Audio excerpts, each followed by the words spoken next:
لا إله إلا الله لا إله إلا الله لا إله إلا الله ما لنا رب سوى لا إله إلا الله لا إله إلا الله لا إله إلا الله ما لنا رب سوى لا إله إلا الله. بسم الله الرحمن الرحيم. إن الحمد لله نحمده ونستعينه ونستغفره ونعوذ بالله من شرور أنفسنا وسيئات أعمالنا. من يهده الله فلا مضل له ومن يضلل فلا هادي له. وأشهد أن لا إله إلا الله وحده لا شريك له وأشهد أن محمدا عبده ورسوله. يا أيها الذين آمنوا اتقوا الله حق تقاته ولا تموتن إلا وأنتم مسلمون. يا أيها الناس اتقوا ربكم الذي خلقكم من نفس واحدة وخلق منها زوجها وبث منهما رجالا كثيرا ونساء. واتقوا الله الذي تساءلون به والأرحام إن الله كان عليكم رقيبا. يا أيها الذين آمنوا اتقوا الله وقولوا قولا سديدا يصلح لكم أعمالكم ويغفر لكم ذنوبكم. ومن يطع الله ورسوله فقد فاز فوزا عظيما. أما بعد فإن أصدق الحديث كتاب الله وخير الهدي هدي محمد صلى الله عليه وآله وسلم وشر الأمور محدثاتها وكل محدثة بدعة وكل بدعة ضلالة وكل ضلالة في النار. أيها الإخوة والأخوات، السلام عليكم ورحمة الله وبركاته. عاوة وحنوب الله نصنهي oon jeclahay wixii ilaahay ga waafajiyo tabaaraka wa tacaala inaan ka idhaahdo kelimo cinwaankeedu uu yahay ixtiraafu aliftiraa liistixlaali addimaa. macnaheeduna uu yahay been abuuradka oo shaqo laga dhigto si dhiigga muslimka loo xalaashado. bimacnaa waxaan jirin oo la abuuro si loogu gaadho in dhiigga muslimiinta ama qaar ka mid ah loo xalaashado kadibna loo daadiyo. taariikhdu caawa waa 8 bisha 1 1433 hijriga oo waafaqsan 4 bisha 12 2011 miilaadiga. kelimadani sabab bay leedahay, waxayna sababteedu tahay waxa ay soo gaadhay muxaadaro uu jeediyey ama kelimo uu jeediyey nin la yidhaahdo xasan maxamuud takar. waxaa la ii sheegay walcuhdatu cala annaaqil inay kelimadaasi ka dhacday magaalada baydhabo, wakhtigeeduna uusan fogeyn. waxayna ku timid baa la ii sheegay fadhi laysu yimid oo ninka hadda magaciisa aan sheegay iyo ragga la fikradda ay isu yimaadeen. kollay hadalkiisa hal nin buu ku halqabsanayay oo magacaabayey oo sheekh xasan daahir ways ah. rag badan oo kaleetana waa fadhiyeen kollay sida hadalkiisa u dhacayay, laakiin ma garanayo raggay ahaayeen. kelimada iyada ah waxaa lagu faafiyey websaydyada.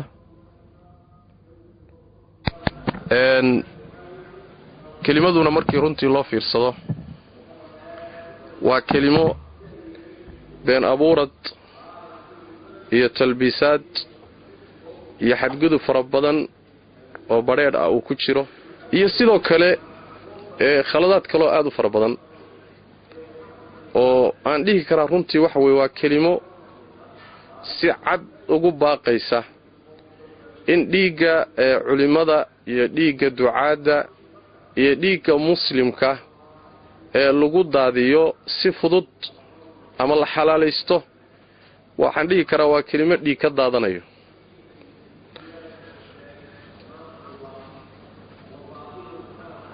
sababtuna waxa weeye wax kale ma aha ninkaas hadda magaciisa aan sheegay iyo ragga la fikradda ah waaqifta iyo aragtidooda ku saabsan sida loo xalinayo danaha muslimiinta in lagaga aragti gadisan yahay oo siday wax u arkaan si ka bedelan loo arko oo siday wax u cilaajinayaan si ka gadisan wax loo sheego ayaa dambiga ugu weyn uu yahay oo arinta iyada ah loo cuskanayo.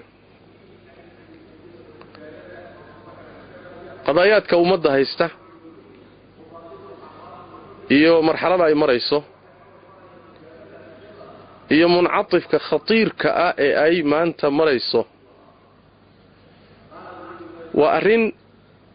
iskaba dhaaf arday ama arday ku xigeen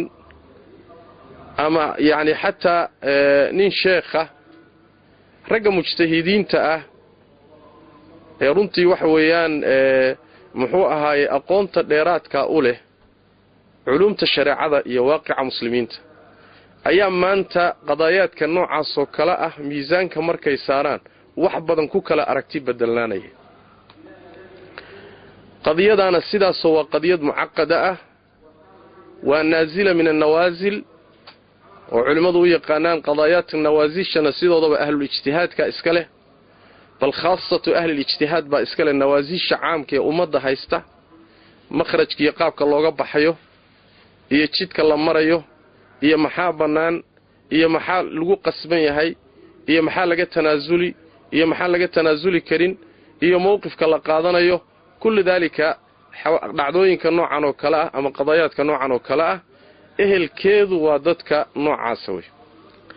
haddii marka iyagii ehelka u ahaa maanta haddii miiska loo saaro ay ku kala aragti bedelaan lahaayeen ninaan ehel u ahayn oo aan dadkeedii ahayn oon aqoonteedii lahayn oon way aragnimadeedii lahayn haddii lagaga aragti bedelnaado inuu ummadda dhan ku xashriyo been abuurad iyo muxuu ahaay dhiigoodoo la bannaysto iyo xadgudub iyo waxaan jirin oo loo sameeyo masaladaasi waa mas'alada keentay in aan runtii waxa weeyaan aan is iraahdo bal kelimadan malaha in wax laga dhaxay mudanta haddii uu waxa jira ku gaabsan lahaa oo dadkan wax ka sheegaya iyo qadaayaadkan uu ka hadlaya iyo dadkan uu soo qaadanayo xaqiiqada jirta hadduu iltizaami lahaa iyo waxa loo yaqaano al-amaana al-cilmiya oo waxa jira isagoo haba caaridsanaado ka soo horjeedo laakiin say wax u jiraan uusan ka been sheegi lahayn kadibna markuu xaqiiqada say wax u jiraan intuu u sheego radin lahaa oo sulub cilmi ah oo mu'assal ah oo aadaabtiisii wata hadduu markaa ku radin lahaa yani mushkiladu ma sii weynaateen laakiin wuxuu kulmiyey laba arrimood wa ahlaahuma murrun laba arrimood oo kala kharaad waa midda koobaad waxa weeyaan ikhtilaaqu al-kadhib wa ramyihi ama wa ramyuhu biman huwa bari'un min been in la sameeyo ama uu soo guuriyo kadibna cid bari ka ah dusha laga saaro taa wuxuu ku daray ayadoo wixii uu yahay fabraka wax la sameeyay uu yahay intiisa badan oo waxba ka jirin waxna uu yahay waqaa'ic ihtimaalaadkeeda iyo wajiga ay leedahay sharciga ah aan loo gudbaynin oo la isticmaalayo waxa loo yaqaan al-irhaabul fikri taa iyadoo uu sameeyo haddana wuxuu raaciyay in uu ku dhiirigeliyo oo ku tirtirsiyo oo ku booriyo dadka noocaasa in dhiigooda la daadiyo dadka noocaasi inay nin walba ka daran yihiin dadka noocaasi mushkilo ka weyn maanta inaysan jirin dalka iyo dadka iyo mujaahidiinta iyo muslimiintaba maanta cid uga daran inaysan jirin wabitaali tilmaantu waxay u baxaysaa marka dadkaasi shaqaha laga qabto أولا واحد كل شيء يرتب هذا الوقت على أمريكا أما إثيوبيا أما كينيا واحد نوقلهم أما مجاهدين توقلهم أما إسلام توقلهم الشيء خليك الشيء أنا تضللنا ملايين تقف بدلية عقيدة بدلية الدين تودي بدلية كذي المجاهدين تلاقيين خوارج كذي قالوا واحد رعتين حق تاجين qadayaadkaasi markay sidaa u dhacday ayaa waxaan is yiri malaha tani ka aamus ma lehe waxyaalo badan baa isa saareen malaha inaad kelimo ka tiraahdaa munaasiba waxa horay loo yiri yucarabtu ay yiraahdaan oo kamida amsaashooda kamida ahashafan wa su'a kiila bay dhahan ruuxu markuu laba xumaan kulmiyo oo yaani wax weeyaan isugu ka daro ayaa wax la yiraahdaa ahashafan wa su'a kiila macnaheeduna waxay ku baxday baa la yiraahdaa nin baa nin timir ka iibsanay timir xun buu ka iibiyo fiicnay oo quality-geedu liito talabaad wuxuu ugu daray in uu beegiina uu dhimo oo ku dulmiyo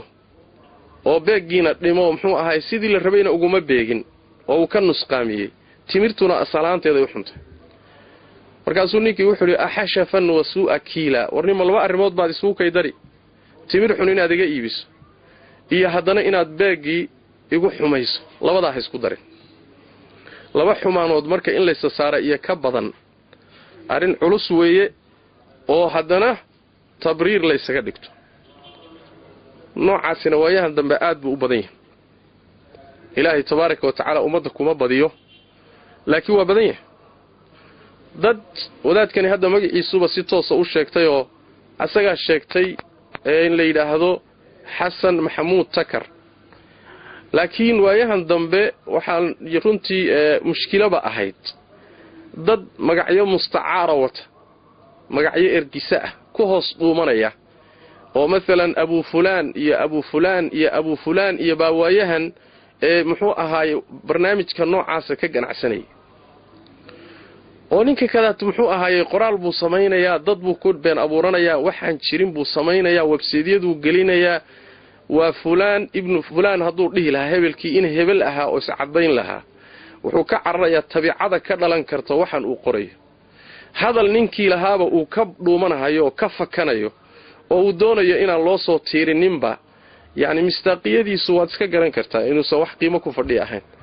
marka Abu Fulaanka iyo Abu Fulaankaas waayahan socotay oo website-yada ka socotay oo dad badan lagu tacaninayo oo culimo wax lagaga sheegayo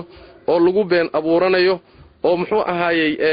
yaani ifki iyo waxaan jirin xambaarsan qayb kamid ah waxa tawalliyay radintooda iyo ka jawaabidooda Ilaahay tabaaraka wa tacaala cimrigiisa taacaha ku dheereeyo ummadana Allah ku anfaco akhuuna Sheikh Abdurrahman Abyad ayaa runtii wax weeyaan musalsal aad u qiimo badan qaar kamida ugu jawaabay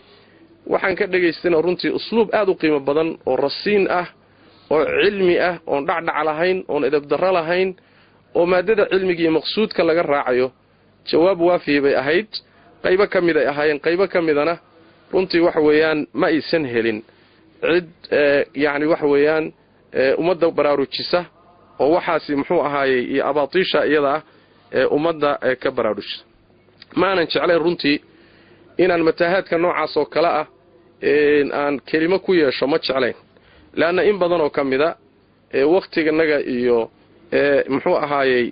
naftanada iyo muhiimada aanu muxuu ahaayay ku mashquulsanahay iyo in far badan waxyaabahan inaanu isku mashquulino ama radintooda ama ka jawaabidooda laana intooda badani ayaga isku filan inay muxuu ahaayay isradiyaan wax qiimo weyn ku fadhiya ma ahayn maxaa yeelay markay umadu garanayso dadka laga hadlayo oo ay fahmayso oo dad majaahila aynan ahayn oo dad la soo noolaayo waqti dheer ilaa haddana la nool ay yihiin dhaqankooda iyo afcaashooda iyo tasarrufaadkooda iyo kulli ay ogsoon yihiin ninkii majhuulo intuu meel ka soo boodo magaciisa qarsado ummadii u sheego yiraahdo hebel kanuu ahaa de waa naqaanaba ku filan marka kuwa noocaas oo kala ah aad in la isugu mashquuliyo ma ahayn carabtuna waxay yiraahdaan kelimo muxuu ahay gabay ah ama mahmaa iska noqon karta walaw kullu kalbin awa alqamtahu hajaran la asbaxa as-sakhru mithqaalan bidinaari bay dhahan haddii ay kasta oo ciya aad dhagax afka ugu tuurto oo wixii qayliyaba aduun dhagax qaadood ku tuurto dhagaxa marka dambe dahab isu bedeli laha bimacnaa waxay ka wadaan walaqad amurru cala al-laimi yasubuni siday u yidhaahdaan yani ruuxun baa isoo maraya ama waan maraya isagoo icaayaya markaasaa waxaan leeyahay muxuu ahaay faqultu laa yacniini ani iima jeedo yani waa iska dhagatiraya laana waxyaalaha qaarkood yani aad looma sii daneeyo hadday masaladu sidaas tahay waxa keenay hadda inaan kelimadan idhaahdo oo ninka magacaas le iyo waxyaalahan uu ka hadlay aan wax ka idhaahdo waxa keenay kow horta ninkan muxuu ahaay aad buu runtii isu bunbuuniyey oo wuxuu sheegtay inuu ahaa xubin aad u firfircoon oo alxaraka alislaamiya qayb ka soo ahaa horta qadiyadan al-ictisaam sharciga ka dhawaajiyey idin sheegay ictisaam baan ahaa tagtiirka kooreen ka mid ahaa sheekhu wuxuu soo hayo dhawaan la ahaa itixaadkii waxaama dawladdii soomaaliyeed ee siyaad bare intaysan dhacin waxyar ka hor intaysan dhicinba ama lajnat takhfiif walmuraaqaba ayaa madax ka ahaada oo sheekh cali warsameey magacaabay oo markaa cabdullaahi makaawi ay iga horreeyey sheekh cabdullaahi makaawi ani la igu wareejiyey wuxuu sheegtay inuu muxuu ahaay xarakaadkii Soomaaliya ee salafiga ahaa soo maray qayb ka mid ah inuu muxuu ahaay u hayn jiray xilka xataa yani xafiiska qorsheynta inuu hayn jiray xataa takfiirkii inuu soo maray buu sheegay oo hadalka laftiisa ku sheegay jaamaca islaamiga inuu ka soo baxay waxa soo dhan hadalkii muqaddimada buu ahaa ficlan jaamaca islaamiga waa isku soo gaarnay mar danba la ii sheegay la xusuusiyaan ma xusuusnayn laakiin jaamaca islaamiga ka soo baxay xaraka islaamiga ka soo tirsanaan jiray iyo in badan ruuxa cilmigiisa iyo aqligiisa iyo uma shafeecdo wax badanna kuma kordhiso marka waxyaabahaas oo dhan iyo kali arinta oo sidoo kale aan ahayn wax uu nin iska yiri laga hor yiri ummadan oo fadhida waan astaqri jiddan waxaan aad iyo aad ula yaabanahay rag badan oo shaki igaga jirin waxaan wadaadku daldalahayo inay og yihiin inay been tahay inay meesha fadhiyaan shaki igaga ma jiro laakiin meesha la joogo iyo waaqica la joogo ayaa wuxuu yahay waaqic istithnaa'i ah oo la fahmi karo wadaadka noocaas oo kale in la dhihi kari waayo war waxaad sheegaysa wax jira ma asbaabta daraadeed baa marka waxaan u arkay waxyaabaha ku soo arooray qaar kamida kulligeed ma bal qaar kamida inaan wax ka idhaahdo waxa yeelay kelimadu halisteeda ay leedahay saan idin sheegayba oo waxay dadka ugu baaqaysaa iyo daa'irta ugu baaqaysaa in la laayo dadka ka soo horjeeda fikirka marka wadaadku u rumaysan yahay iyo ragga amsaashiisa ah dhiiranaan fara badan baa runtii ka muuqata marka daa'irta oo waayahan dambe aad loo kediyo la khaldo ayaan bal isleeyahay kelimadaasi amay anfacdaa oo wax badan oo yani wax weeyaan khatar ah oo la gelin lahaa oo wadaadka iyo kuwa la midka ah laga yaabo inay yani alqaabta iyo waxyaalaha uu sheegtay ku kadsoomaan amay halis gelisaabaan isleeyahay marka kelimadaydu amay wax ka anfacdaa dadka noocaas oo kale baan isleeyahay intaana gudagelin marka kelimadu waxyaabaha ku soo arooray qaar ka mida waxaan xusuusin lahaa oon ka hormarin lahaa qawaacid sharci oo dhowr ah qaacidada koobaad waxa weeye been abuuradka in dadka lagu been abuurto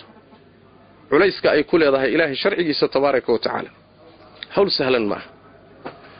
allah tabaaraka wa tacaala qur'aanka kariimka wuxuu yidhi innamaa yaftari alkadiba aladiina laa yu'minuuna biaayaati illaah wa ulaa'ika hum alkaadibuun beenta waxaa abuurta kuwa aan ilaahay aayaadkiisa rumaysnayn waana kuwa beenaalayaalka buu rabbi yidhi tabaaraka wa tacaala iyagaa beenaalayaal waxaa kaleeto oo aad garanaysaan qur'aanka kariimka xaadisadii been abuuradkii munaafiqiintu ka dambeeyeen ee nebiga sallallahu alayhi wasallam gurigiisa lagu sameeyey qoyskiisa lagu sameeyey Caaisha lagu sameeyey rabbigeen tabaaraka wa tacaala qur'aan aad u fara badan oo ilaa qiyaami saaca la akhrinayo oo tarbiya fara badan iyo aadaab fara badan xambaarsan oo tawjiihaad fara badan xambaarsan oo canaan badan xambaarsan ayuu alla ka soo dejiyay tabaaraka wa tacaala maxaa yeelay arinta iftiraaga iyo ruuxu wuxuusan ahayn in la saaro ama yani wax weeye korka laga saaro waxaan yani xaqiiqo ahayn ayaa waxay tahay wax ilaahay agtiisa tabaaraka wa tacaala aad u culus waana buhtaan والذين يؤذون المؤمنين والمؤمنات بغير ما اكتسبوا فقد احتملوا بهتانا وإثما مبينا waxay xambaarsadeen been abuurad iyo dambi weyn dadka mu'miniinta ku dhibaya rag iyo dumarkay doonay ha noqdeen wax aynan sameeynin waxaynan kasbanin waxayna shaqo ku lahayn intay saaraan ku dhibaya kuwaasi dambigay galeen dambi sahlan ma ayad kale rabbi wuxuu yiri tabaaraka wa tacaala waman yaksib khati'atan aw ithma thumma yarmi bihi bari'an faqad ihtamala buhtanan wa ithman mubina ruuxi intuu isagu khalad sameeyo oo dambi galo oo wax iska samaysto kadibna ruux aan shaqaba ku lahayn oo bari ka ah ku tuuro oo dusha ka saara wuxuu samaystay buhtaan iyo been abuur ayuu rabbi ilaahay tabaaraka wa tacaala iyo dambi iska cad beentu siduu inoo sheegay rabbigan tabaaraka wa tacaala rasuulkiisuna meel badan ku cadeeyay xadiidkii Abdullah ibn Mas'ud nabigu wuxuu sallallahu alayhi wasallam iyaakum wal kadhib fa innal kadhiba yahdi ila al fujur wa innal fujura yahdi ila an-nar يعني ورسكتشر بنتو روحه waxay ku hanuunisaa ay u jiidaa faajirnimaduna ruuxa waxay u jiidaa naarta wala yazaalu ar-rajulu yakdhibu wa yataharra al-kadhib hatta yuktaba 'inda Allahi kadhaba ruuxu inuu been sheegayo beentana ku dadaalaya ka zuuli maayo ilaa ilaahay agtiisa looga qoro inuu yahay been badane arintaasi marka arin sahlan ma aha dunuubta la gala kuwa ugu weyn bay kamid tahay xadiiskii fi sahih nabiga sallallahu alayhi wasallam la weydiiyay qiibada xantu maxay tahay nabigu wuxuu sallallahu alayhi wasallam dhikruka akhaka bima yakrah walaalka wuxuu dhibsanaya inaad ku sheegta leedahay markaas waxay weydiiyeen ka waran rasuul ilaahay walaalkay waxa aan ku sheegayo haduu ku sugan yahay ka waran oo yahayba markaasuu nabigu sallallahu alayhi wasallam haduu yahay oo waxaad sheegayso uu run yahay waad xamatay waxaad sheegaysa haduusan ahayna waad ku been abuuratay oo wayba ka sii daranto way ka sii weynta qodobka horta waa qaacidada hore been abuuradku ilaahi tabaaraka wa tacaala in lagu been abuurto ama khalqigiisa lagu been abuurto hatta gaalbaha ahaado hatta munaafiqa ha ahaado حتى مرتد فاسق هالنقض إلهي تبارك وتعالى بين أبورتك ووحيالها محرماتك قطعك وآن لا أقولين عدنا اللي بين أبورت قضبك اللبادي وحوية مقاعدة اللباد بين أبورتك وحو كسي دريه مركي لوم مرأيه اللقو قاريه شيء كلو إساق كسي علصبا سيدة تنو كالي ووحا اللو بين أبورنا يأي تهي إن ديق مسلم أو معصوم oo dhiigu waa kala daran yahay dhiiga ducaada iyo culimada oo umada khaasadeeda ah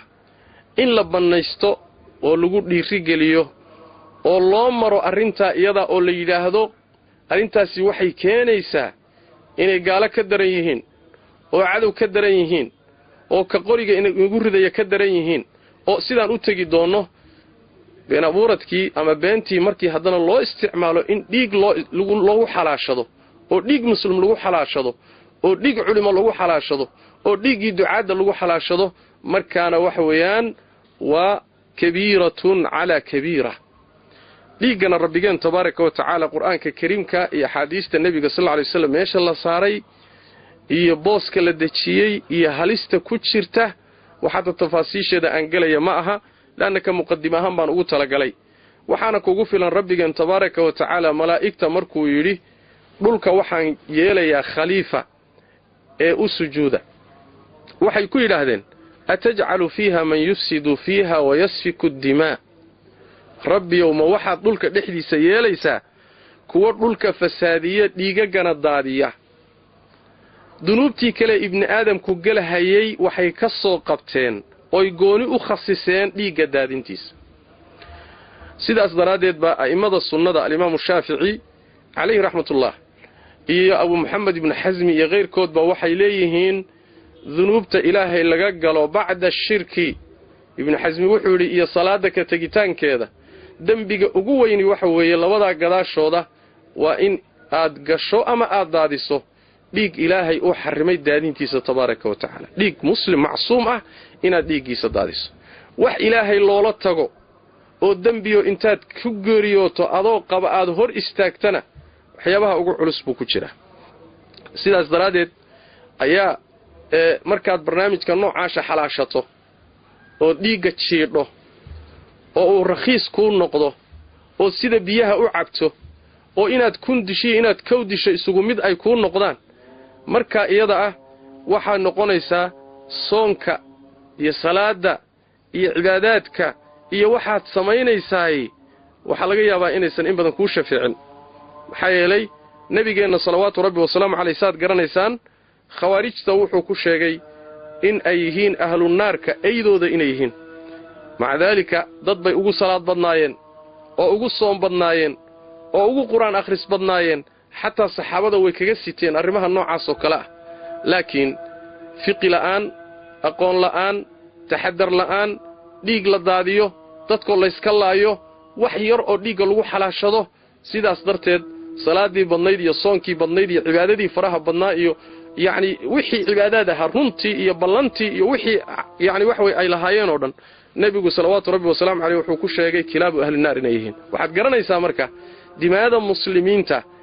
gelidooda iyo jiididoodu waa meel aad iyo aad cidhiidhi u ah waana meel halisa wey qodobka kaliya aan doonayo iyadan inaan baraarujiyo waxa weeye haddii aad dadka iskhilaafsan tihiin qaar ka mida kala aragti beddelan tihiin waxa aad isku haysaanee kaaga aragti beddelan yihiinna ay dhici karto inaad kaga saxsan tahay ama inay kaa saxsan yihiin waxaan marnaba bannaanayn oo mar walba xaaraam ah ka ku khilaafsan gaal ha noqdo muslim ha noqdo mubtadic ha noqdo yacni waxa weeye ha noqdo mid kaleeto oo sunniyo qadaayaad culus aad isku khilaafsantihiin ha noqdo waxaan marnaba bannaanayn oosan ilaahay bannaynin dadkaasi aad iskhilaafsan tihiin inaad kula mucaamaloto xadgudub oo aad ku xadgudubto cirdigooda oo aan waxaan jirin korka ka saarto ood naftooda ku xadgudubto xadgudub shareecadu waxay u taqaano laguma ogola xataa maca alkaafir xataa kaad la dagaalamaysa la dagaalan lagu yidhi ee gaalkeed la dagaalamayso inaad xadgudub samayso laguma ogola allah tabaaraka wa tacaala fi alqur'aani alkariim wuxuu yidhi walaa yajrimannakum shana'aanu qawmin calaa an laa tacdiluu icdiluu huwa aqrabu littaqwaa yaysan idinku xambaarin nacayb dad aad necab tihiin inaydaan cadaaladda samaynin yo idinku xambaarin cadaaladda inaad ka tagtaan yaysan idinku xambaarin cadaaladda sameeya alla kacabsiga taasaa u dhowey aayaddu waxay ku soo degaysaa sida sheekhulislaam ibnu taymiya caleyh raxmatullahi uu caddaynayo saxdana ay tahay gaaladii naca la yidhi nacaybkooduna uu ilaahay aad u jeclaa nacaybkii ay necbaayeen in xadgudub ka dhashaa la diidan yahay haddii ay gaalo naca la yidhi nacaybkoodii xadgudub yuusan keenin rabbi leeyahay cadaaladda ha ka tegina uu leeyahay ibnu taymiya wuxuu leeyahay caleyh raxmatullaah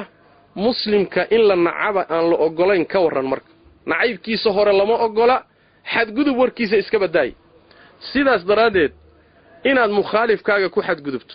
oo ninka kaa aragti beddelan ku xadgudubto ood been korka ka saarto oo intaad gudubto aad dhiiggiisa bannayso yacni waxa weeyaan rabbigeen tabaaraka wa tacaala masaladaa iyada uu ka digayo weeye xadiidkii munjiyaadka iyo muhlikaadkana waxaa ku yimid alcadlu fi alghadabi waalridaa munjiyaadka ruuxa badbaadiye waxaa ka mid ah haddaad cadhaysan tahay iyo haddaad jeceshahay iyo haddaad xanaaqsan tahay iyo haddaad necab tahayba cadaaladda ha ka tegin cadaaladda laazim waxaa jira ha ka gudbin xukumkaad bixinayso xukum ha noqdo cadaaladda waafaqsan allah tabaaraka wa tacaala taasuu jecel yahay laakiin haddaad ruuxa nacdo inaad meesha ugu dambaysa istaagto haddaad jeclaatana inaad meesha ugu dambaysa u istaagto waa arrinaan munaasib ahayn axbib xabiibaka hawnan maa casaa an yakuuna baqiidaka yowman maa wabqid baqiidaka hawnan maa casaa an yakuuna xabiibaka yowman maa xadiidka bacdu ahlicilmi ay taxsiiniyaan yacni ruuxa aad jeceshahay tartiib u jeclow maalin baa laga yaabaa inaad nacdo ka aad necab tahayna tartiib u nac maalin baa laga yaabaa inaad jeclaato ilaahay baa quluubta gedgediye meesha waxaad markaa aad rumaysan tahay xadgudubka ka ilaali tartiibso xadgudubka ka ilaaliyo tartiibso sidaasi waa qaacidada asaasiga ah ee sharciga ah ee la doonayo in cid walba lagula mucaamaloodo kaafirka lagula mucaamaloodo dadka aayadaasi ku soo degayso waa dadkii nabiga sallallahu alayhi wasallam u diiday xaramka waa quraysh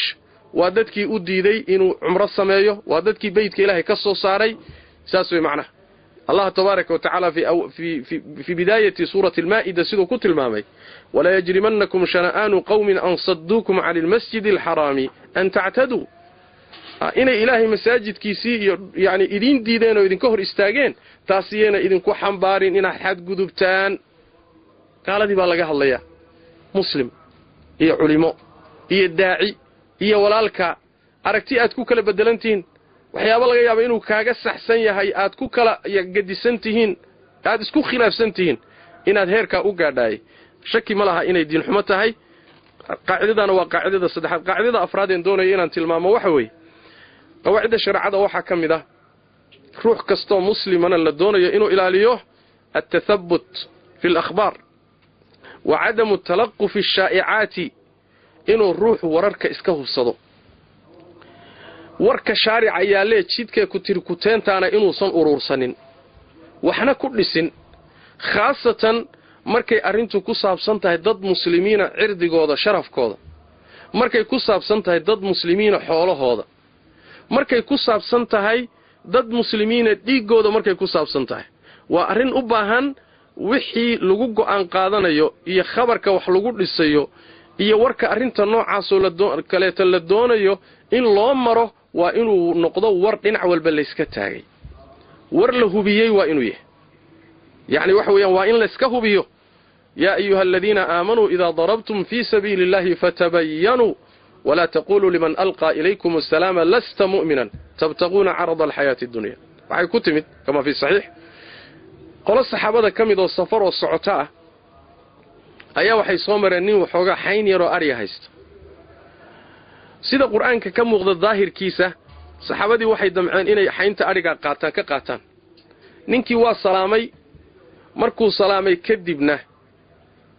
waxay isku qanciyeen ninka wuxuu inoo salaamayaa wuxuu rabaa naftiisa iyo xoolihiisa inuu u nabad galaan oo uu ku gabanaya uu ku dhuumanaya uu ku fakanaya salaantan ee muslim ah way dileen xayntii arigana way ka haysteen ilaahay waxba kama qarsoone aayaduna soo deji war dadka muuminiinta dhulka markaad ku safartaan cadaysta oo iska hubiya fatabayyanu tathabbatu hana dhihina ruux idin salaamay oo wuxuun astaan islaamnimo ay ka muuqato ilaan salaantu waa astaan islaamnimo hadhina mu'min matid idinkoo markaa doonaya dheef adduunyo xaynta ariga idinkoo u jeeda hadhina mu'min matid ilaahay tabaaraka wa ta'ala waxaatiin isaga horay baad saasoo kale u ahaan jirteen anaan adag barbi ku dhuftay tabaaraka wa ta'ala ya ayuha alladina aamanu in ja'akum fasiqun binaba'in fatabayyanu iska hubiya xaadidadii ifkigan hadda ka waramayay ee nabiga sallallahu alayhi wasallam gurigiisa markii lagu been abuurtay saxaabada qaarkoodna ku kadsoomeen arintii oo warkii magaalada la galiyay waa ka rabbi tabaaraka wa ta'ala dhowr iyo 10 aayadood isdaba dhigay oo xaadisada tacliiqeeda ku saabsan oo saxaabada la leeyahay maxaa idin ku dhacay oo la leeyahay maad iska hubisaan oo la leeyahay ha u noqonina oo aad loola hadlayo laana wax weeyaan ruuxa muslimka waxa la doonayaa inuu yahay ruux aan shaqo ka dhiganin waxa la sheegay خاصة مركا دوني سيناد حكم كو غادو حديث النبي صلى الله عليه وسلم بئس مطية الرجل زعموا ها نينكو انو غاديد كدغتو روحو غاديدكو كدغتو انو غاديد كدغتو oo isticmaala mar walba waxay sheegeen waxa la yiri waxa la lahaa waxa socota waxa shariica yaala waxa inuu ruuxu shaqo ka dhigto taasa baasle buu nabigu sallallahu alayhi wasallam khaasatan markaad ahkaam ku dhisayso oo dad bari ah oo asalkoodu baraa ay tahay asalkoodu cismo ay tahay marka doonaysan aad u isticmaashana way ka sii daranta waxa kale oo iyadana qaacidada kale ay tahay hadii ruuxa muslimka ah uu shay sameeyo mowqif sameeyo wax lagu arko shayga uu sameeyay haduu muhtamil yahay sidana waa dhici kartaa waa lagu fasiri karaa sidana waa lagu fasiri karaa waxa la doonayaa marka inaad qaadato ahsan al mahamil sida ugu wanaagsan ee ugu roon ee aad ficilkiisa iyo qowlkiisa ku fasiri karto haddii aynan riduhu iska soo kaa wada xidhin haddaabad ixtimaal wanaagsan u heli karto tafsiir wanaagsan u heli karto cudurdaar wanaagsan u heli karto walaalka cudurdaarka wanaagsan u raadso sidaasi waa dariiqada salafka ka sugan dhanniga iyo ismoodsiiskaaga inaad wax ku dhistana waa sida qur-aanka iyo sunnaduba diideen oo malahaaga aad muxuu ahay axkaamta ku dhisto waa inaad wax walba iska hubiso muslimiintana inta badan dhanka cudurdaarka aad jirto khaasatan masaladu hadday ka dhalanayso axkaam dil ay ka dhalanayso xuduud ay ka dhalanayso yani in darar iyo dhib loo geysto ruux muslim ah markaasi waxay u baahan tahay xataa xuduudda in lagu dar iyo muxuu ahaaye ee shubahaadka oo la yidhaahdo tanaa suroobi kartay tanaa suroobi kartay tanaa suroobi karta tanaa suroobi karta maadaama ixtimaalaadka faraha badan ay suroobi karaan dee ta ugu fiican ha loogu fasiro maxaan annaga xumaanta u doonayna taqsigaa wax la yidhaahdaa ibni aadanka jidhkiisa boogta unbuu ka fuulaa meesha uraysa unbuu fuulaa war meelahan wada nadiifta ahee wada udgahayee cadarka maxaa kuu diiday oo mar walba uun aqwaashii iyo afcaashii mawaaqifta muslimiinta uun meesha xun aad ula aadaayay dhiiggooda bannaynaya waa su'aal weyn oo taagan wey waana runtii waxa wey marad iyo cudur dad badan haysta wey arrimaha markaan qawaacidda intaa kaga soo gudbo oon u soo gudbo kelimada aan doonayo keentay inaan muxuu ahaay aan jeediyo kelimadan waxyaabaha ku yimid ee runtii aad iyo aadka dhibka u leh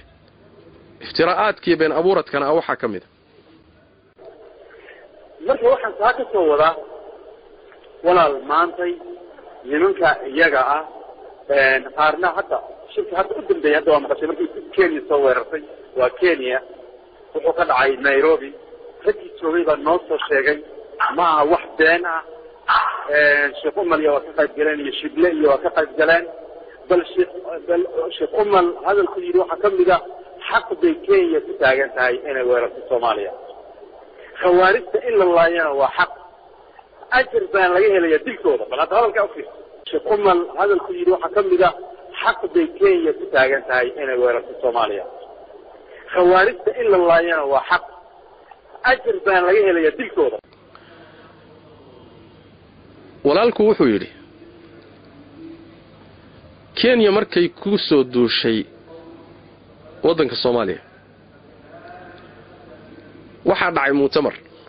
shir baa dhacay waxaa noo soo sheegay buu leeyahay dadkii goobjoogga ah beenna ma ah saasuu leeyahay isagaas rumaynay beenna ma ah shirkaa waxaa ka qayb galay buu leeyahay sheekh maxamed umal sheekh maxamuud shible rag noocaasaa ka qayb galay buuri wuu istidraago haddana wuxuu yidhi bal iskaba dhaafe wuxuu yidhi sheekh maxamed umal hadalkiisii waxaa ka mid ahaa Kenya xaq bay u leedahay inay Soomaaliya weerartoy gasho khawaarijta in la laayana waa xaq arrinkaana ajir baa laga heli sheekh Umar baa shirkii sidaa ka yidhi buuri kadibna wuxuu yidhi u fiirso hadalkaas dadkii buu ku leeyahay u fiirso dadku la hadlaayay arrintu waa diin ra'yi ma aha markaasuu wuxuu daba dhigay ninka caddaystay inuu Kibaki iyo Mele Zenawi iyo CIA-da la shaqaynayo maxaad ugu doodaysaan oodu leedihiin waa culimo wala hadalka u fiirso idan marka akhi ana yani waxa waa diin weey ma ra'yi qofkaas oo sheekha marka aan ku leeyahay war Ahmed Kayser waxa lagu dilay taase ninkaan asagu marakan cabaysay inuu Kibaki la shaqaynayo ama Mele Zenawi la shaqaynayo ama CIA ama FBI maxaan ugu doodanaa waxa uu leenahay culumadii warkaasuu isdaba dhigay waxaan doonayaa marka kelimadaa inaan ka idhaahdo shirka uu walaalku sheegayo ee aniga aan ka hadlay ee aan idhi Kenya inay Soomaaliya gasho waa xaq ee aan ka idhi khawaarijta in la laayo waa xaq ee aan ka idhi ajir baa laga helayaa shirkaasaan doonayaa qisadiisa inaan idiin sheego qisadiisu waxay ahayd markii ay Kenya go'aansatay inay ciidamadeedu galaan Soomaaliya ficlanna ayba bilowday dawladuna ay fadhiisatay oo baarlamaanka iyo inta la fadhiistay ay soo baxday arinta iyada inay go'aanto la soconayo waa sida iyagu qorshooda u yahay ayaa waxa dhacday wasiirka amniga ee Kenya ku xigeenkiisa hadlay oo baarlamaanka ka hadlay wuxuu yiri maska aan la dagaalamayno madaxiisu wuxuu yaalaa xaafadda Islii ee Nairobi qaar dambihiisuna wuxuu yaalaa Soomaaliya taasoo macnaheedu uu yahay ishaaro uu ku bixinayo Soomaalida Islii joogta ama Kenya gudaheeda joogta muslimiinta in lagu xalaashado dhiigooda xoolahooda masaajidooda hantidooda arintaas soo baxay horaana waxa uu jirtay oo ninna aan ka qarsoonayn Soomaalida Kenya joogta in loo marmarsoonayo xoolahooda sidii lagu qaadan lahaa joornaalada Kenya inta ay qorayeen lalahaa xoolahani markii hore waxa la dhihi jiray al-qaacida iska leh Soomaalidu waa qaxooti wadankoodu waa burbureen xoolahan say ku keeneen al-qaacida iska leh markii dambe ay soo baxeen budhcadbadeedkuna waa laga wareejiyo waxa la yiri xoolahani waa xoolo qaab aan sharci ahayn ku yimid budhcadbadeed ay ka soo jeedaan waa laga wareegayo markay al-shabaab ay yimaadeenna waxa la yiri xoolahani al-shabaab bay u shaqeeyaan xoolihii al-shabaab baa meesha ku jira kullu dalika waxa loo marmarsoonayo oo loo socdaa muuqaalka ummadda Soomaaliyeed muslimku ay Kenya ku leeyihiin oo soo kordhay sanadahan dambe in la xakameeyo meel la saaro xoolahana la xalaashanaya arinta iyada khutarteeda markaan dareennay ayaana annaga culimadii Kenya hadaanu nahay wixii Nairobi naga joogay shir baanu qabsanay shir baan isugu nimid waxa naga maqnaa waa yara runtii shirkii waxaanu go'aansanay tilaabooyin dhowr ah inaanu qaadno waa midda koobaad horta duulaanka ay Kenya Soomaaliya ku qaaday waxba kama qaban karno laakiin dibka ka imaanaya iyo mushkilada ku soo noqonaysa muslimiinta Kenya ee Soomaalida khaasatan ee arintaasi ay wadato iyo ujeedada ay gaaladu leeyihiin kaniisadii baa iyada lafteeda meeshan socota oo soo qoraysa 20 sano kadib islaamku sidoo ugu faafaya Kenya 20 sano kadib muslimiinta yeelan doona yani tirada badan oo majority noqon doona sidii loo xakameyn lahaa marka dacwadan socota khayrkan fidaya dadkan soo islaamaya kaniisaduna ajintahaasay wadataa annaga marka waxa noo soo baxday war waxaynu qaban karnaa maxaan qaban karnaa shirkii waxa nooga soo baxday marka inaan tilaabooyin dhowr qaadno culimadii Soomaalida ee wadanka joogtay ilaa Mandera Wajeer Garissa Nairobi Mombasa inaan isu keenno oo arinta aanu aan dadaal iyo dhaqaaq ka bilowno taxarrug dhaqan arinta ka hortagno waxaan qaban karnaa inaan qabanno si sharka aan u fududeyno ama dhibka u fududeyno qodobka labaad ee soo saarnay wuxuu ahaa shirkanagii ku gaadhnay shirkaasi waa shir hore oo xiliyadaasi ka horeeyay shirkan hadda laga hadlayo in ka hadli doono qodobka labaad ee go'aan ku gaadhnay wuxuu ahaa inaan la kulanno siyaasiyiinta Soomaalida ee wadanka iyo ganacsatada labadaba inaan shirar u qabanno arintana abaabulno ummadana aan wajahno oo halistan aan ka hortagno runtiina intaan qaban karno intaasay ahayd waajib iyo xilna saaran baan u arkayn inta markaan sameeynay ayaa marka waxa dhacday shirkii culimada waxba nooga qabsoomay walow sidii la rabay aan sidaan rabnay uusan u qabsoomin bayaanaad iyo waxbaan ka soo saarnay oo websiteeda ay gelinay shirkii kaleete siyaasiyiinta iyo ganacsatada annagoo ay noo qorshaysan tahay inaanu u yeedhano qabsanno waliba raggii noo hadli lahaana aan xadidnay oo aan nidhi Sheekh Maxamed Qaasim Sheekh Maxamed Sheekh Usmaan iyo Sheekh Shiblan ugu talagalay inay mu'tamarka ama shirka isaga hadalka ka anaga ka jeediyaan oo ballantaa inaan anagu qabsanno oo qorshaha wadanna ayaa waxaana soo gaadhay in xubinka baarlamaan ee laga doortay xaafadda Islii muxuu ahaaye Yuusuf Xasan in uu maalinta Isniinta doonayo inuu isugu yeero siyaasiyiintii iyo ganacsatadii annaga waxaana loo soo gaarsiiyay marka inuu doonayo dhacdadan soo korodhay asaga laftiisu inuu tilaabo ka qaado dadka isugu yeero wax laga yiraahdo laga hortago annagii waa naloo sheegay waan ismaqalay waxaan nidhi maadaama aan shir rabnay shirkan ba aan uga faa'iideysanno oo kan la isugu imaanaya aan barnaamijkeena ka gudbino qolihii shirka waday baan la xiriirnay waxay yiraahdeen dowrkiina iyo kaalintiina aan idin siinayna shirkana marka annaga qorshahan ugu socono wax weeyaan shirku inuu khatarta muslimiinta Kenya gudaheeda ku soo wajahan laga hadli doono sidii baan ku tagnay markaan meeshii tagnay oo la isugu yimid meesha waxa fadhiya Soomaali aad u fara badan oo cayaan leh odayaal leh oo siyaasiyiin leh oo ganacsato leh oo culimo leh oo rag leh oo dumar leh taqriiban yaani dadkii uu magac lahaa wax ka maqan waa yari siyaasiyiintiina waa yimaadeen siyaasiyiinta hadlay annaga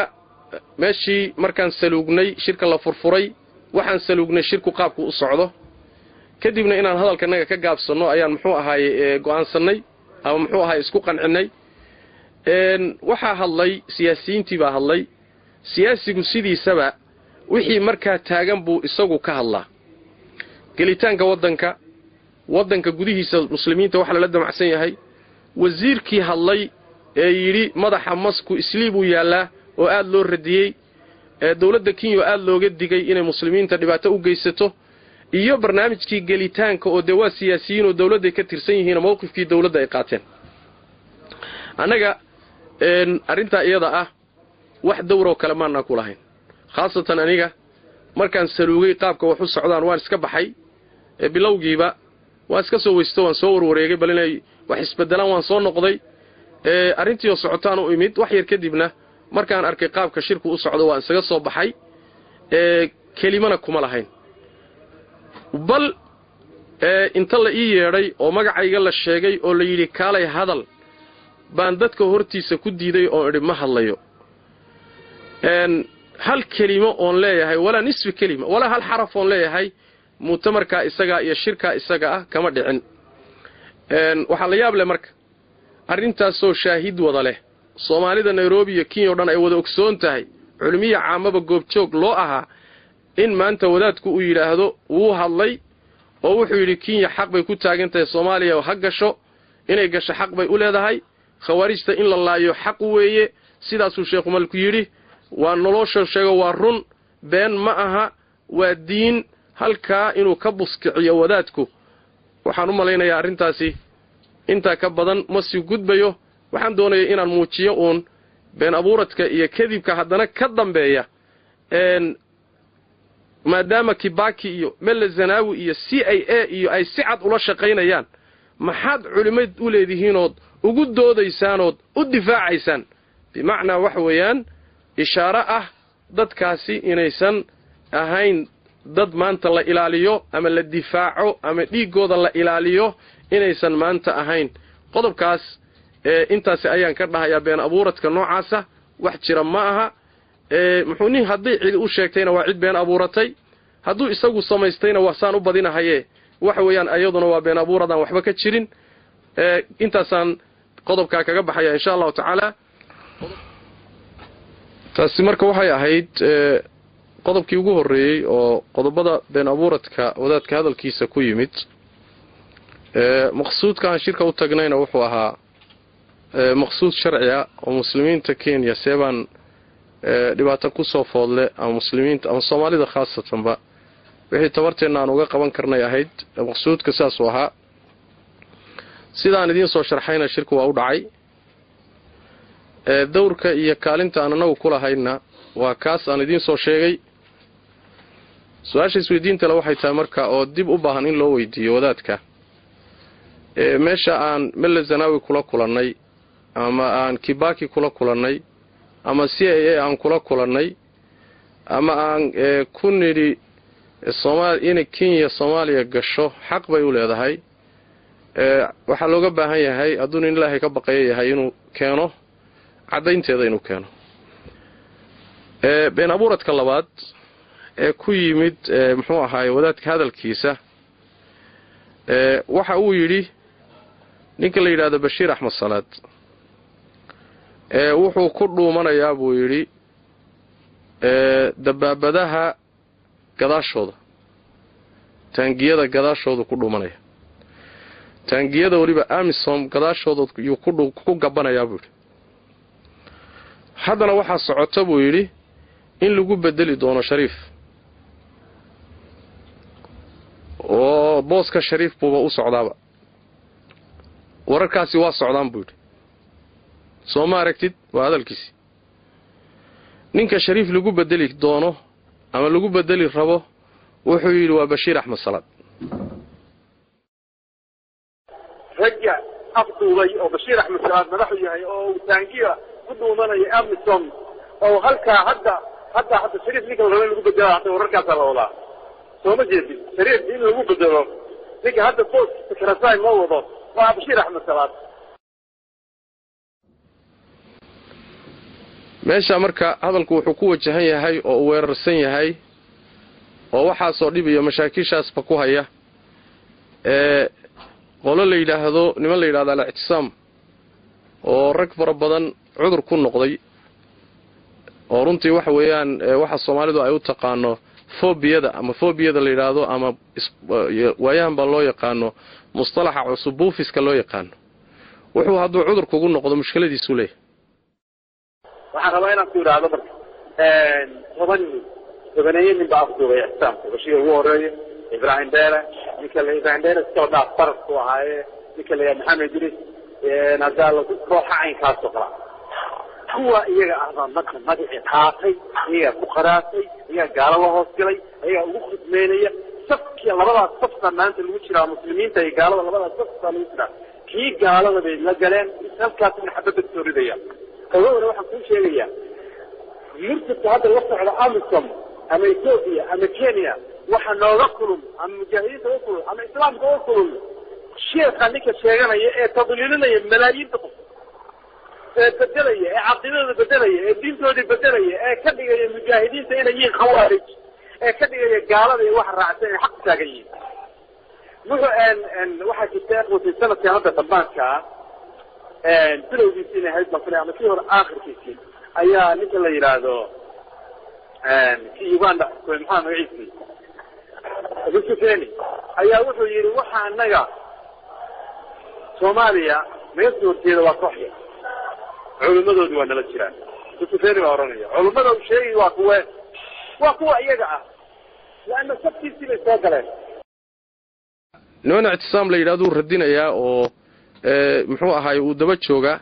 markaas wuxuu yiri Bashiir Axmed Salaad iyo Ibrahim Dheere iyo Maxamed Idris iyo i'tisaam intay qaateen bay safka gaalada ula galeen bur halkaasayna xabada ka soo ridahayaan bur safka gaalada xabada ka soo ridayaan ogow buu leeyahay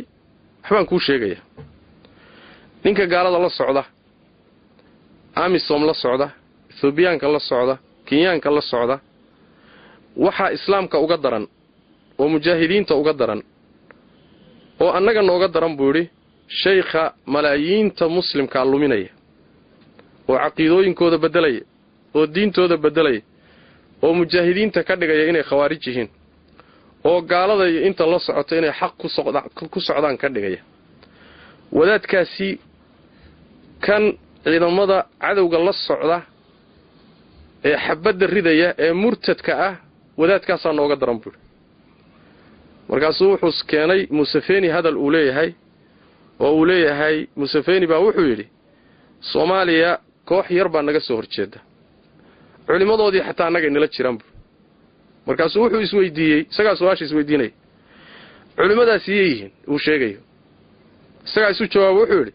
de waa kuwa aan soo sheegnay laana yaani khadkiisi bay galan buu Museveni culimada uu watay la socdo waa wadaadadaas waxa ciidamada amisom iyo kuwa Kenya iyo kuwa Ethiopia iyo kuwa la socda ee murtadiinta uga daran waa culimadaas macnaheedu wax weeyaan haday ka daran yihiin meesha waxa ka soo baxaysa xukunka ay yeeshaan waa inuu ka daran yahay xukunka ay leeyihiin kuwa gaalada la socda ee xabada ridaya dagaalamay waxaan leeyahay marka hadalkaasi wuxuu wataa uquluutaad fara badan iyo talbiisaad fara badan buu xambaarsan yahay waa mide عهدي بالأخ الشيخ بشير محوها هاي بشير أحمد صلاة مركي يقدم بيسي حج كان اسكو عرقنا حانوما لينا يا waxaa lagu jira hadda bishii Muharram 9keedii baa lagu jira taqriiban waxa ka soo wareegtay saan isleeyahay wax ka yar bil baa ka soo wareegtay markii suuqaana dambeysay waxa xajkan isku aragnay nin taangi amisom iyo taangi gaalatoona gadaasheeda taagan ma ahayn wadaad iska miskiin oo iska socdo xajinaya buu ah sidan kaga warhaynana Soomaaliya markuu joogana xataa waardi ma leh oo muxuu ahaayay burcu degan yahay oo reerku joogaayo xamar buu yimaadaayo xataa nin waardi fiican haysta ma oo la waardiyeeyo ma inuu taangi gadaashiisa joogo iska badhaaf waxaan saa u leeyahay ruuxa muslimka waxa waajib ku ah walaalkii xadgudubka lagu sameeyo inuu wax ka yiraahdo Sheikh Bashir Ahmed Salaad مواقف buu leeyahay ijtihaadaad buu leeyahay aragtiyo uu leeyahay مواقفtiisa ijtihaadaadkiisa isaga iska leh sida nin walba isagu uu leeyahay ninkii mu'akhadaad ku haysta ama khaladaad ku haystana asaga la doonayaa inuu usluubka iyo qaabka iyo يعني jidkii la aqoon jiray inuu gala niqaasho ama wixii khaladkiisa u tasxiixiyo laakiin dabaabad gadaasheedu fadhiyaa waa been abuurad iska cadway xaqiiqo ma leh laakiin waxa ma leeyahayba hadduu yani waxa way amisom taangiyadeeda gadaasheeda ku cararo hada adiga sidaa yeelay hadayba dhici lahaydba adigii wadaadka ahaa ee muslimka ahaa ee walaalkii ahaa baa dhiigiisa banaynaya ruux leeriyanahayo dhiigiisaba la raadsanayo war maxaad gaal ugu carartay xataa hadduu ku carari lahaa caqli ma adigii baa hadda waxa taagan tahay dilkiisa banaynaya in la dilo marka xataa hadayba dhici lahaydba wadaadku inuu halka ku cararo xataa mas'ala yani niqaash ka tagan yahay ma mudarka dhibaataysan ee la doonayo in dhiigiisa la daadiyo meel kasto ku carari kara oo naftiisa kula fakan kara xataa haday dhici lahayd waa qodobka labaad shariif baa lagu bedelaya oo wararka socda ay booska shariif buu u socdaa waa arin iyadana halisteeda la waay waana waxaan jirin waay wadaadka laftiisa meel ma saarina wuxuu yiri oo uu warka ka soo qaatay ee waxa socda warar saa dhahaya ilaahay baan kugu dhaariyay waa nin culimo ah sidoo sheeganayo waa nin jaamacada islaamiga ka soo baxay warar socdo oo shaarica socdo uu leeyahay meelahaasay socdeen oo la wadwaday ayuu wax ku dhisaya waxay u baahan tahay marka in la yiraahdo albayinatu ala almudda'i waxa sheegatay meel saar hadii aadan meel saarin ma basaari karto ana hube intaad ilaahay u toobad keento adii amsaashaaduba waxan aad umada dhigooda ku banaynaysanaysan iska daaye asaga murtadka ka daran oo gaalka ka daran oo cid walba ka daran oo macnaha maxaa la siinaya ninka dhalinyarada ah in aqoonta lahayn ee iska fudud ee la yiri hadaba hebel dishaba jannadaad galaysaa ee baashi furaha gacanta loo galiyay ninka dhalinyarada maanta hadii la yiraahdo Bashir Ahmed Salaad booska shariif buu u socdaa waxa uu iska dhaadhicinaya ka gaadhin way macnaha intuusan ku fariisanin halaga takhaluso war kale oo meesha yaala ma jiro